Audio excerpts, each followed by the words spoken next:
Bem-vindos a mais um vídeo do canal. Nesse vídeo de hoje, pessoal, a gente vai abordar a questão da desdolarização das economias. O que a gente está vendo, como a gente já citou em alguns vídeos anteriores aí no canal, vocês podem estar verificando os vídeos e assistindo e vendo que a gente vem abordando, que é as economias globais, elas estão começando a pensar ou a agir em prol da desdolarização. E isso supostamente tem incomodado muito, obviamente, os Estados Unidos da América, né? Que é hoje o detentor da moeda hegemônica global. Como assim, galera? Toda transação bancária internacional, seja por uso de cartão de crédito, por exemplo, que tem as bandeiras Visa, Master, ela passa pelo dólar. Então, quando eu vou ali e compro meu cafezinho e uso o cartão de crédito, essa transação até chegar no receptor final, que é o comerciante, ela acaba passando por dólar. O mesmo acontece quando a gente faz compras internacionais e as negociações entre países também não é diferente. Então, quando o Brasil vai lá e fecha um acordo com a Índia, com a Arábia Saudita, com quem quer que seja, sempre esses acordos eles são cotados em dólares. No entanto, com a nova política, desde que o novo presidente, o Donald Trump, assumiu, ele tem pressionado os países para atender, obviamente, a os interesses americanos, o que não há nada de errado, pessoal. Não estou julgando. Cada presidente deve defender os interesses de seu país. Cada presidente deve ser o melhor presidente que possível para o seu país e não agir em interesse de outros. No entanto, quando um país ele acaba agindo de forma agressiva em busca, né, se de defender os seus interesses, outros países começam também a reagir de forma que pode ser agressiva contra um poder que é hegemônico. Por exemplo, no caso das tarifas americanas sobre China, sobre Índia, sobre Brasil, a Índia conseguiu fazer um acordo, né, que minimizou essas tarifas junto com os Estados Unidos, e o Brasil, já há cerca de 700 produtos, deixou de ter, né, a cobrança do, das tarifas, mas ainda assim outros produtos mantêm-se as tarifas de 50%. É claramente uma ação protecionista, né? O país da liberdade financeira se protegendo, tudo bem. Também não há nada de errado. O Brasil também faz isso. A gente aplica cerca de 60%, em alguns casos até 90% sobre produtos importados, certo?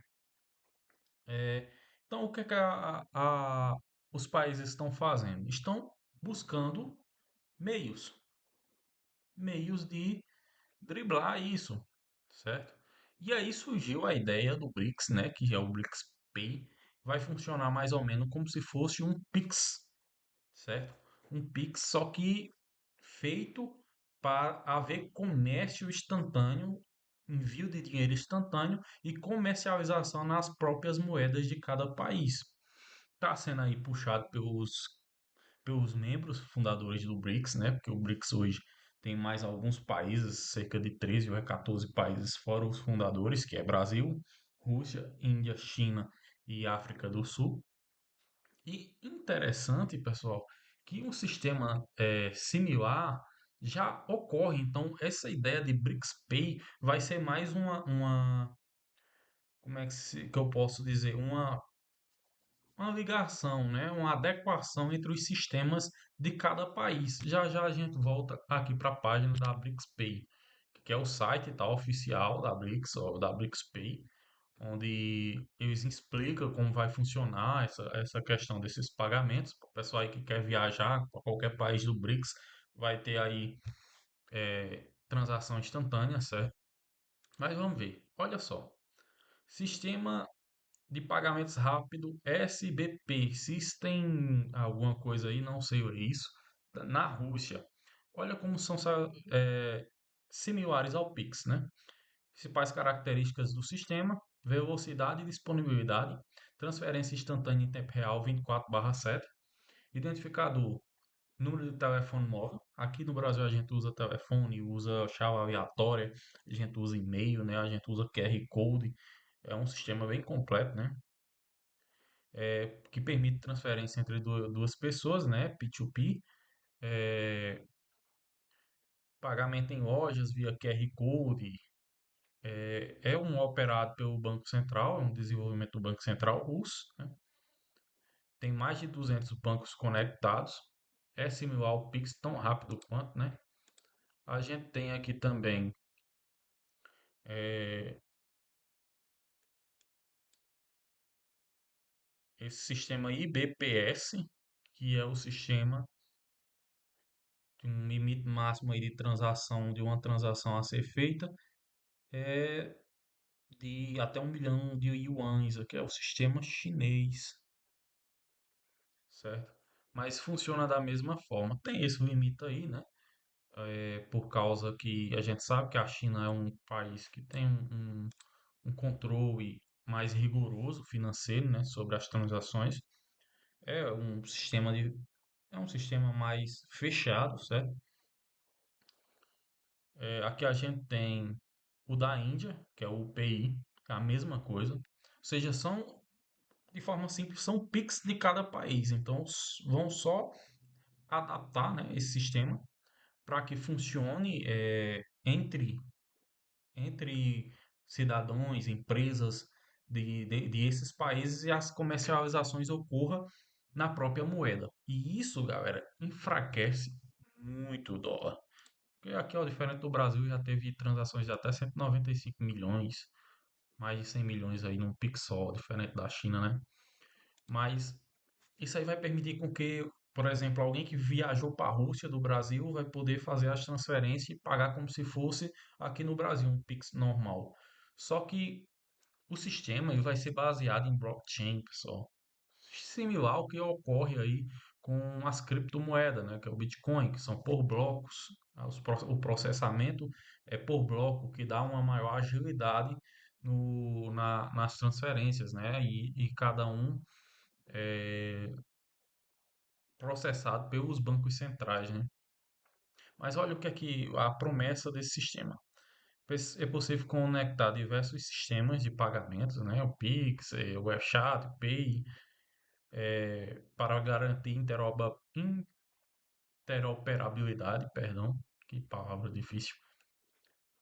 Arquitetura descentralizada, essa parte aqui, galera, que me pega, que eu acho muito difícil que seja um sistema descentralizado, tendo em vista que os países fundadores desse sistema, eles têm os seus sistemas de pagamento desenvolvidos especificamente pelos seus bancos centrais, controlado pelos seus bancos centrais, e que com ele, o sistema Pix ele só é gratuito, pessoal. Não existe nada grátis. Quando o produto é grátis, é porque o produto é você, certo? Então, o Pix tem uma vantagem gigantesca para o Estado, porque quando você faz uma transferência, automaticamente a Receita Federal sabe que você transferiu de imediato. Todo o histórico está lá. Do mesmo jeito em nesses países. E se você observar o grupo de países que participam desse desenvolvimento desse sistema, a gente tem países como a China, que é altamente controlador, altamente centralizado, que controla altamente os seus cidadãos. É um sistema russo que também possui um controle absoluto sobre os seus cidadãos, certo? Eu não estou aqui apontando, tá, pessoal? Que a China é isso, que a Rússia é aquilo. Sinceramente, a nossa preocupação tem que ser com o nosso país. A forma como a China vive, como o povo chinês vive, como o povo russo vive, como o povo sul-africano vive ou como o povo indiano vive, não é problema nosso. Nós temos que focar no nosso, na minha opinião, e comercializar com o mundo todo. Essa é a minha visão sobre o que é ideal para o Brasil. Comercializar com quem quer que seja, independente de qual o regime seja, não é problema nosso, pessoal. O que acontece lá, a gente tem que deixar de trazer para a gente aquilo que não é responsabilidade nossa. Tentar ser polícia do mundo, policiar os povos, policiar culturas, impor. Porque assim, se Por exemplo, a China é uma ditadura, tudo bem. Só que aí impor também o seu modo de governo, o seu modo de sistema também é uma forma de imposição. Então, tipo, se a China é uma ditadura, se a Rússia é uma ditadura, é um problema do povo chinês e do povo russo. Eles quem devem resolver, certo? Internamente, seja pelos meios que forem necessários. Quando o povo decidir que acabou, acabou e pronto. Não cabe a nós interferir nessas questões. Mas a dizer que vai ser um sistema descentralizado aí não, galera. Sistema descentralizado que eu conheço até o momento é o Bitcoin. Assim, mais seguro, né? Que aí é o próprio comunidade que registra todas as transações e fica aí de eterno, não tem um proprietário em si. Pelo menos até o momento, o criador ninguém sabe quem é, se é vivo, se não é, entendeu?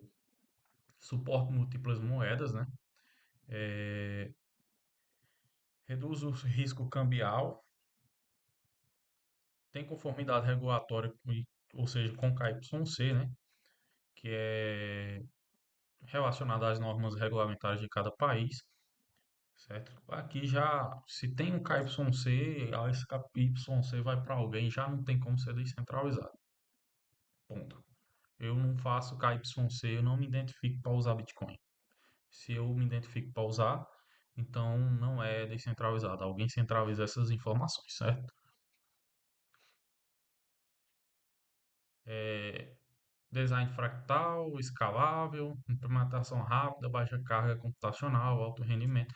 E a ideia é que seja um sistema de pagamento rápido, similar ao Pix, só que envolvendo todos esses países.